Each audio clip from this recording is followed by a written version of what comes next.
लपंडाव मालिकेच्या आजच्या भागाचे अपडेट जाणून घेऊया आपल्या आजच्या या व्हिडिओमध्ये.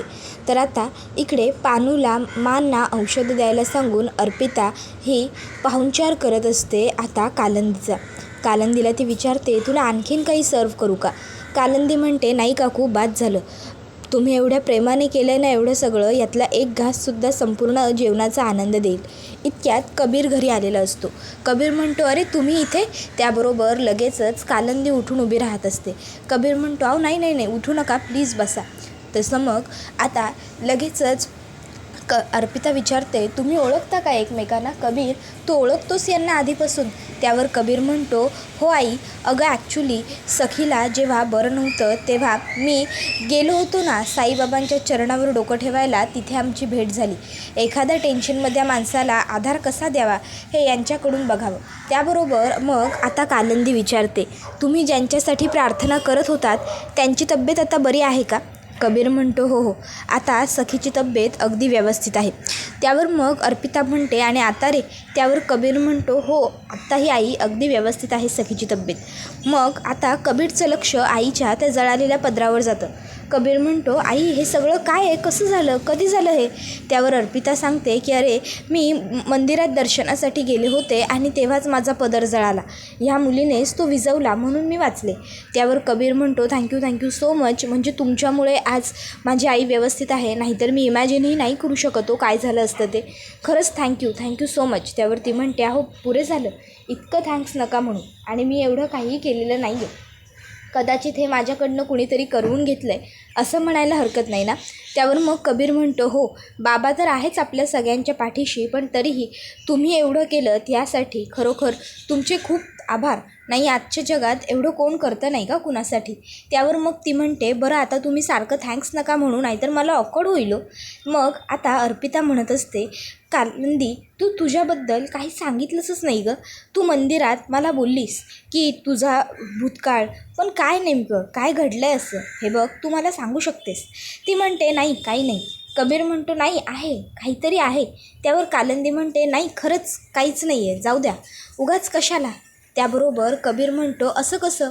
हे बघा, तुम्हीच मला त्या दिवशी समजावून सांगितलं ना की जे असेल ते बोलून मोकळं व्हावं, रडायचं असेल तर रडावं, बाबा आपले अश्रू पुसायला कोणाला तरी पाठवतील म्हणून. मग त्याबरोबर मग अर्पिता म्हणते, हे बघ कालिंदी, मला माहिती आहे की तुझी आई तू लहान असतानाच गेली, त्यामुळे असं समज की मीच तुझी आई आहे आणि माझ्याजवळ अगदी मन मोकळेपणाने बोल. त्याबरोबर दुसऱ्या बाजूला इकडे आता सकाळी सखी सदन चाळीमध्ये सखी आलेली असते. सखीला चाळीत आलेलं बघून सगळ्यांनाच खूप आनंद होतो. सगळे चाळकरी कौतुकाने पुढे येतात, तर सगळी लहान मुलं धावत पुढे येतात आणि सखीताई आली असं करतात. त्याबरोबर मग आता लगेचच दाभाडे मावशी म्हणतात, बघितलंस सखी, बघ, ही सगळी तुझी माणसं आहेत, तुझ्या हक्काची, तू जोडलेली. त्यावर हे ऐकून सखीला खरोखरच खूप जास्त छान वाटतं, आनंद होतो. मग दाभाडे मावशी सखीला सांगतात, सखी, आजपासून तू इथेच आम्हा सगळ्यांबरोबर सखी सदन चाळीत राहायचं. त्यावर सखी म्हणते, नाही, मी नाही राहू शकत इथे मावशी, मला नाहीच राहता येणार आहे इथे. त्याबरोबर दाभाडे मावशी म्हणतात, अगं पण का, काय झालं, तू का नाही राहू शकत सखी इकडे? त्यावर सखी म्हणते, दाभाडे मावशी, अहो मी त्या सरकारची प्रॉपर्टी असलेल्या कुठल्याच ठिकाणी नाही राहू शकत, इथे सरकारचा हक्क आहे. त्याबरोबर मग आता त्या एक मावशी असतात, त्या म्हणतात, असा कसा सरकारचा हक्क? असा काय हक्क बिक्क नसा त्या बाईचा. आठवताना तुका मागच्या वेळी नोटीस घेऊन इली होती कोर्टाची, त्यावेळी कोर्टाने चाळीचे सगळे हक्क आपल्यांका दिले होते, त्यामुळे तू हैसर राहू शकतंस. त्यावर सगळी लोक म्हणतात, हो हो, तू इथे राहू शकतेस. मग मात्र सखीला आता बरं वाटतं. सखी म्हणते, मला त्या सरकारची मुलगी म्हणून नका, कामत त्यांची मुलगी म्हणून नका, तुमची मुलगी, तुमची सखी म्हणून ठेवा. त्याबरोबर मग जानू तिकडे जाते आणि भाकर तुकडा घेऊन येत म्हणते, काय चाललं आहे तुमचं? पोरगी माहेरपणाला आली आहे, तिला ओवाळायचं सोडून तुम्ही तुमच्यातच रमलाय, तुमच्याच गप्पा मारताय. सखे चल ग, असं म्हणत ती भाकरी तुकडा ओवाळते सखीवरून आणि सखीला आतमध्ये घराकडे घेऊन जाते.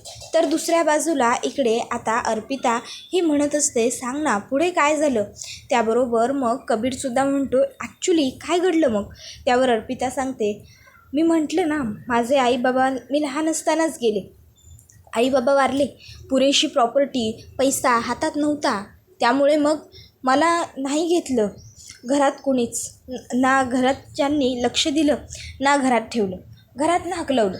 मग तेव्हापासून प्रत्येक संघर्षाला एकटी तोंड देते. शिक्षण वगैरे पूर्ण केलं, नोकरी केली, पण तिथे मला माझा बॉस चांगला नाही मिळाला.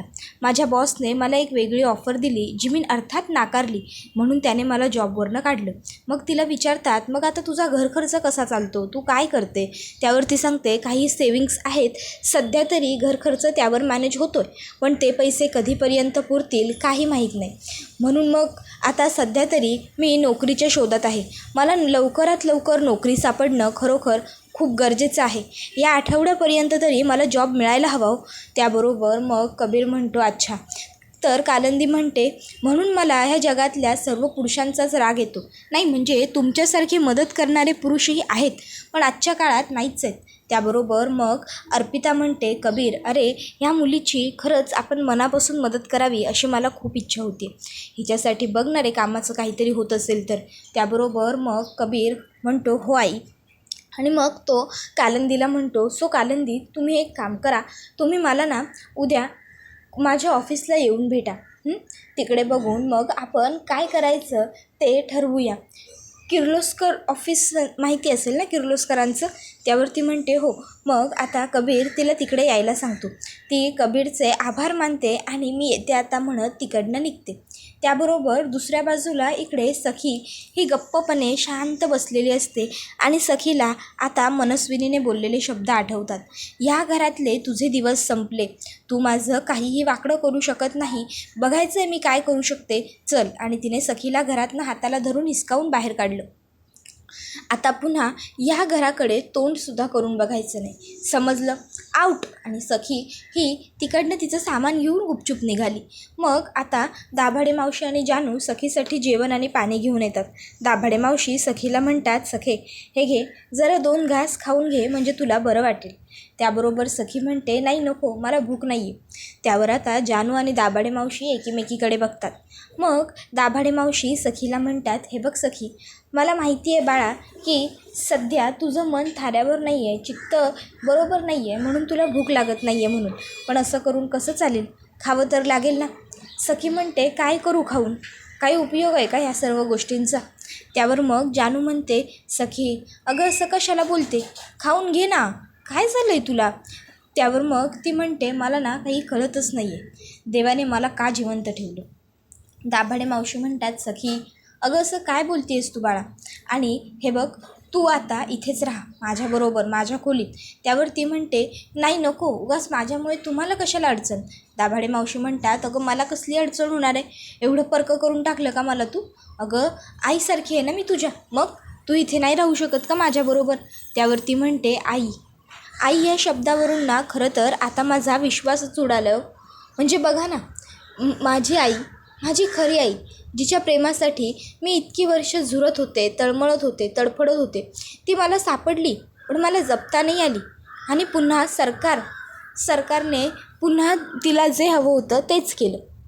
माझी खरी आई दाभाडे मावशी माझ्या समोर होती हो, माझ्यासोबत होती, पण तरीही मला नाही कळलं की ती माझी आई आहे. अहो मी माझ्या आईला नाही जपू शकले हो दाभाडे मावशी. खरंच मी विष पिऊनही आज जिवंत आहे आणि माझी आई नाही. काय उपयोग ह्या अशा जगण्याचा? त्यावर मग दाभाडे मावशी सखीला समजावून सांगतात की प्रत्येक गोष्टीसाठी काहीतरी विशिष्ट आणि खास कारण असतं. तर दुसऱ्या बाजूला गौतम काका असतो, त्याने सखीला फोन केलेला असतो आणि तो विचारतो, बबडू कुठे आहेस तू, कशी आहेस, ठीक तर आहेस ना, काही खाल्लंस का? त्यावर सखी म्हणते, हो काका मी एकदम ठीक आहे, व्यवस्थित.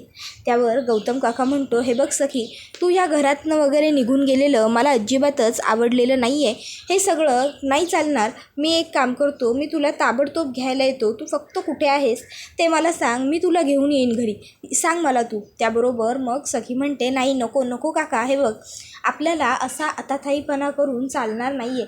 अरे आठवतं आहे ना तुला ती सरकार काय म्हणाली आहे ते? उगाचच्या उगाच तिने कुल्फीच्या जीवाचं काही करायला नको. त्यावर काका म्हणतो, अगं पण. त्यावर सखी म्हणते, काका मी सेफ आहे, सखी सदन चाळीत आहे आपल्या. त्यावर मग गौतम काका म्हणतो, तिथे कोणी लोक आहेत का? त्यावर सखी म्हणते, हो आहेत ना. गौतम काका फोन स्पीकरवर टाकायला सांगतो. फोन स्पीकरवर टाकल्यावर मला माहिती आहे तुम्ही सखीची खूप चांगली काळजी घेता, पण तरीही सांगतोय सखीची काळजी घ्या, तिला जपा. त्याबरोबर मग दाभाडे मावशी गौतम काकाला म्हणतात, गौतम तू काही काळजी करूच नकोस, आजपासून सखी माझी जबाबदारी आहे. मी तिची अगदी व्यवस्थित काळजी घेईन. तू अगदी बिनघोर निश्चिंत निवांत राहा. त्याबरोबर मग सखी गौतम काकाला म्हणते, काका तूसुद्धा तुझी काळजी घे आणि तूसुद्धा व्यवस्थित राहा. तूसुद्धा जप स्वतःला आणि कुल्फीचीसुद्धा काळजी घे. आणि मग सखी फोन ठेवून देते. आता गौतम तिकडनं जात असताना मनस्विनी तिकडे आलेली असते. आता मनस्विनीने गौतमचं सगळं बोलणं ऐकलेलं असतं. मग मनस्विनी गौतमच्या समोर येऊन उभी राहते आणि म्हणते, काय कोणाशी बोलत होतास? काय ना गौतम, म्हणजे बघ तू मला काय म्हणाला होतास की माझे दिवस फिरतील वगैरे. ऑफकोर्स सरकार आहे मी आणि सरकारचे दिवस फिरले. बघ पुन्हा हे घर माझं आहे, पुन्हा ह्या घरावर राज्य माझं आहे, ह्या भिंतीवर फोटोही माझाच आहे. बघितलंस ना परशू आणि मीनाक्षीची काय अवस्था केली आहे ती मी. पण नाही, तुझी तशी अवस्था मी नाही करणार. मग मी काय करू? कुल्फीचं काही की उर्मिला? नाही, पण उर्मिलाचा काही उपयोगच नाही आहे, ती घरात असूनही नसल्यासारखी आहे. ओ वाव, या झुंबरावर उर्मिला केवढी छान दिसेल ना. झुंबर आणि उर्मिला, वाव, लटकवायची का इकडे उर्मिलाला? नाही नको, डोंट वरी, मी सध्या तुझ्या कुटुंबाला काहीही करणार नाही आहे, काहीच नाही, कळलं ना. त्यामुळे निवांत राहा छोटे भाऊजी. बरं चला आता मी जाते. एवढं बोलून ती तिकडनं चाललेली असते. गौतम काका म्हणतो, एक मिनटं. मनस्विनी थांबते. काका म्हणतो, माझ्या फॅमिलीवरती हे एवढे स्पेशल उपकार दाखवण्याची काय गरज आहे? त्यावर मनस्विनी म्हणते, अरे सगळ्यांबरोबर जर एकसारखंच वागले तर मग खेळाची गंमत संपून जाईल ना. म्हणून म्हणजे मी मीनाक्षीला आणि त्या परशूला फिजिकली त्रास द्यायचं ठरवलं आहे आणि तुला आणि तुझ्या फॅमिलीला मानसिकरित्या. तुझं खूप प्रेम आहे ना तुझ्या बबडूवर, तुझ्या वहिनीवर. मग आता तुझ्या बबडूचं आणि तुझ्या वहिनीचं सगळं सुख जेव्हा मी उपभोगत असेल ना, तेव्हा तुला किती त्रास होईल तो बघण्यासाठी मी तुला निवांत सोडणार आहे, समजलं ना. आणि हो, तुला काय मदत करायची असेल ना तर कर त्या सखीला आणि कबीरला. कारण काय आहे ना, तुम्ही माझं काहीही वाकडं करू शकत नाही, काहीच नाही. एवढं बोलून मनस्विनी तिकडनं निघून जाते. तर दुसऱ्या बाजूला इकडे सखी ही एकटीच गप्प शांतपणे बसलेली असते. डोक्यामध्ये विचारांचा काहूर माजलेला असतो आणि ती त्या विचारांमध्ये मग्न असते. इतक्यात त्या ठिकाणी आता जानू येते. जानू म्हणते, सखे काय गं, काय चाललं आहे तुझं आणि एवढे कुठल्या विचारात रमली आहेस? हां सखे काय गं, मी सांगितलं आहे ना असं विचारात बसायचं नाही म्हणून. ते काही नाही, आपण एक काम करूया, आपण ना काहीतरी काम करायला घेऊया. आपण जर काहीतरी काम करत बसलो की नाही तर आपोआपच तुझा मूड बघ एकदम फ्रेश आणि चेंज होऊन जाईल बघ. हां पण आपण आता काय बरं काम करायचं, काय काम करायचं सखे? त्याबरोबर मग आता लगेच जानूला सखीची बॅग दिसते. जानू म्हणते, सखे चल आपण एक काम करू, आपण तुझे कपडे आहेत ना व्यवस्थित कपाटात लावू, चल चल लवकर. त्याबरोबर सखी म्हणते, नाही जानू नको, काही गरज नाही आहे. जानू म्हणतोय, सखे लावायचे आहेत कपडे, चल लावू, कल करे सो आजकल, आज करे सो अभी. मग जानू बॅग उघडण्याचा प्रयत्न करते. जानूला जमत नाही. मग सखी बॅग उघडते. बॅग उघडल्यावर वरतीच सणाचा कुर्ता असतो. मग जानू तो कुर्ता बघते आणि म्हणते, वाव, अगं केवढा सुंदर कुर्ता आहे हा सखे आणि किती छान आहे खरंच. त्याबरोबर सखीसुद्धा आता प्रेमाने त्या कुर्त्याला हात लावायला जाणारच असते. पण तोपर्यंत त्या ठिकाणी कबीर आणि किरणची एंट्री होते.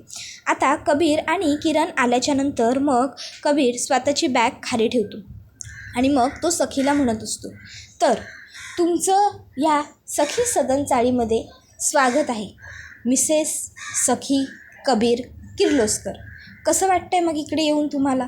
त्याबरोबर सखी म्हणते, कशाला आलायस तू इकडे? हे बघ तू ना प्लीजच इकडनं निघून जा, कारण मुळात तुझा इकडे येऊन काही उपयोग नाही आहे. मी हात जोडते पण निघ. त्याबरोबर कबीरला आता लगेचच किरणकडे बघावं लागतं. मग किरण म्हणतो कबीर आजपासून इथेच राहणार आहे. त्याबरोबर कबीर म्हणतो ऐकलत ना, आजपासून मी इकडेच राहणार आहे. त्याबरोबर मग लगेचच जानू म्हणते सखी चल आपण तुझं कपाट लावत होतो ना, कपाट लावूया. त्याबरोबर मग किरण म्हणतो कबीर चल तू पण तुझं कपाट लावून घे, आवरून घे आता. त्याबरोबर मग सखी म्हणत असते हे बघ तू इकडे नाही राहायचं, समजलं ना. त्यावर कबीर म्हणतो मी इथेच राहणार आहे, समजलं. त्यावर मग सखी जानूकडे येते आणि जानूला म्हणत असते जानू अगं सांग ना याला, हा इथे नाही राहू शकत म्हणून, याने इथे नाही राहायचं. त्यावर जानू म्हणते ठीक आहे. आणि मग सखीने जे सांगितलेलं असतं ते ऐकून जानू म्हणते काय ऐकायला येते ना तुम्हा दोघांना? नाही म्हणजे नसेल येत सखीने बोललेलं ऐकू तर मग मी पुन्हा बोलायला, आणि जर येत असेल तर मग विषय संपला. त्यावर मग किरण म्हणतो नाही नाही ऐकायला येतं आहे पण काय आहे ना काही उपयोग नाही आहे. कबीर इथेच राहणार आहे कारण तो माझ्याबरोबर माझ्या खोलीत असणार आहे आणि मुळात तो खोलीचं भाडंसुद्धा देणार आहे, त्यामुळे तो इथे राहू शकतो. त्याबरोबर मग आता जानू म्हणते पण सखीला नको आहे ना. त्यावर किरण म्हणतो पण कबीरला हवं आहे ना. मग जानू म्हणते तू कशाला उगा माझ्याशी भांडून राहिला रे, मी सांगितलं ना एकदा सखीला नको आहे म्हणून, मग कळत नाही का तुम्हाला? हे बघा हे सगळं नको आहे, नाही राहायचं कबीरने इकडे, सखी म्हणते ना. त्याबरोबर किरण म्हणतो तू का माझ्याशी वाद घालतेस, तू कोण मला सांगणारी. त्याबरोबर आता हे दोघंच जण भांडायला लागलेले असतात त्यांच्यामध्ये. किरण म्हणत असतो की सखी इथेच राहणार, किरण म्हणत असतो की कबीर इथेच राहणार कारण कबीर भाडं देणार आहे आणि मुळात कबीर माझ्याबरोबर माझ्या खोलीत राहणार आहे. तर जानू म्हणत असते की हे बघ सखीला इथे कबीर नको आहे ना, त्यामुळे कबीर इथे नाही राहणार. त्याबरोबर मग किरण म्हणतो ते काही असलं तरी किरण सांगतो कबीरला इकडे राहायचं आहे ना, त्यामुळे तो इथेच राहणार. त्यावेळी मग आता लगेचच सखी म्हणत असते बास पुरे करा तुम्ही दोघंजणं, काय चाललं आहे तुमचं, बास ठीक आहे. कबीर तुला राहायचं आहे ना इथे, तू राहा, माझी काही हरकत नाही आहे, तू राहा. पण लक्षात ठेव मला तुझ्याकडनं ना काडी मात्रही कुठल्याही पद्धतीची काहीही मदत नको आहे, कळलं. आपल्या मुळात काही संबंधच नाही आहे ना म्हणून. आणि त्यानंतर सखी पुन्हा कपडे ठेवायला चाललेली असताना आता चादरीमध्ये तिचा पाय गुंतवतो आणि आता सखी खाली पडत असते. कबीर कपडेही वाचवतो आणि सखीलाही पकडतो. सखीला कबीरने पकडल्यानंतर लगेचच सखी स्वतःला कसंबसं सावरते, पटकन उठून उभी राहते आणि म्हणते काही गरज नव्हती उगाच मला मदत करण्याची. त्याबरोबर मग किरण म्हणतो कबीर चल चल आपल्याला उशीर होतो आहे, आपण आपलं सामान लावायला हवं ना. त्याबरोबर मग किरण हा पुढे जातो, कबीरही तिकडनं मागून पुढे निघून जातो. त्याबरोबर मग आता सखी ही म्हणत असते जानू काय गं हे सगळं. जानू म्हणते सखे शांत हो बरं, तू कशाला लक्ष देते त्यांच्यावरती, चल सोडून दे बरं त्यांचा विषय तू आता. त्याबरोबर सखी सांगत असते की जानू ऐक ना प्लीज, मला ना जरा चहा प्यायचं वाटतं प्लीज. त्याबरोबर जानू म्हणते अगं मग सखी त्यामध्ये प्लीज म्हणण्यासारखं काय, चहाच प्यायचा आहे ना, मी तर तुझ्यासाठी मस्त 2, 4, 5, 6, 7, 8 कप चहा देऊ शकते, तू पिऊ शकते ना तेवढा चहा. त्याबरोबर सखी म्हणते जानू मला आत्ता प्यायला चहा हवा आहे गं. त्याबरोबर लगेच जानू म्हणते आत्ता प्यायला का, लगेच करते की आत्ता प्यायला मस्त गरमागरम चहा. आणि मग जानू चहा बनवायला टोप हातामध्ये घेते आणि म्हणते सखे अगं पण आज तुला बिना दुधाचा चहा प्यावा लागेल, दूध संपलं आहे चालेल का. सखी म्हणते हो चालेल करेन ॲडजस्ट. मग जानू म्हणते अगं सखे आज साखर नाही आहे आणायला विसरली आहे. त्यावर मग सखी म्हणते तशी पण साखर शरीरासाठी चांगली नसतेच, जाऊ दे तू बिना साखरेचा बनव हां. त्यावर मग आता लगेच जानू पुढे म्हणते अगं गं सखे अगं इथे तर पत्तीसुद्धा संपली आहे गं, आणायची राहिली. त्यावर मग सखी म्हणते मग तू काय मला फक्त उकळून पाणी देणार आहेस का. त्यावर जानू म्हणते अगं कशाला काळजी करते, ती बिनकामाची माणसं आली आहेत ना त्यांना सांगते ना मी. त्यावर मग सखी म्हणते काही गरज नाही, मी ऑनलाईन मागवेन मला जे हवं आहे ते, तसंही मला 2-4 वस्तू मागवायच्याच होत्या. त्याबरोबर दुसऱ्या बाजूला कबीर हा किरणच्या रूममध्ये आल्यावर तो विचारतो काय रे काय खोलीचा उकिरडा केलास. किरण म्हणतो मी बॅचलर राहतो आणि बॅचलर मुलांची खोली ना युज्युअली अशीच असते, पण चला आता आलायस ना तू मग एकमेकाशी सहाय्य करू अवघे विश्वशी सुपन्न. त्याबरोबर मग कबीर म्हणत असतो की हे बरं आहे तुझं. त्यानंतर मग आता किरणला कबीर सांगत असतो पण खरंच चाळीत येऊन ना बरं वाटतं, अगदी घरी आल्याचं समाधान मिळतं रे. म्हणजे मी इकडे आल्यावर आहे ना मला खूप भारी चं कारण म्हणजे सखीबरोबर घालवलेले ते दिवस. मला ना ते दिवस सगळे तसेच्या तसे अगदी आठवले आणि लवकरच मी सखीला पुन्हा पूर्वीसारखं करेन. मनसोक्त आयुष्य जगणारी सखी. त्यावर किरण म्हणतो, त्यासाठी तुला आधी बदलावं लागेल.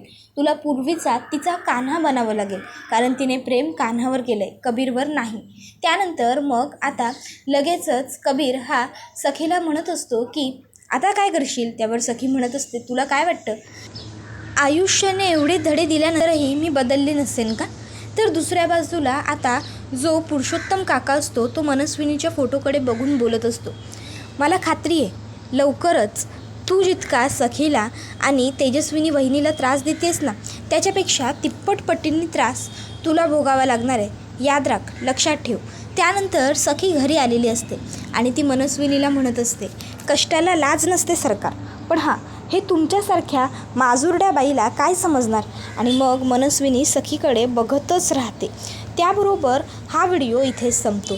व्हिडिओ आवडला असेल तर व्हिडिओला लाईक करा, चॅनलवर नवीन असाल तर सबस्क्राईब करा आणि बेल आयकॉन आठवणीने प्रेस करा, जेणेकरून तुम्हाला पुढच्या प्रत्येक व्हिडिओचं नोटिफिकेशन मिळत जाईल. धन्यवाद.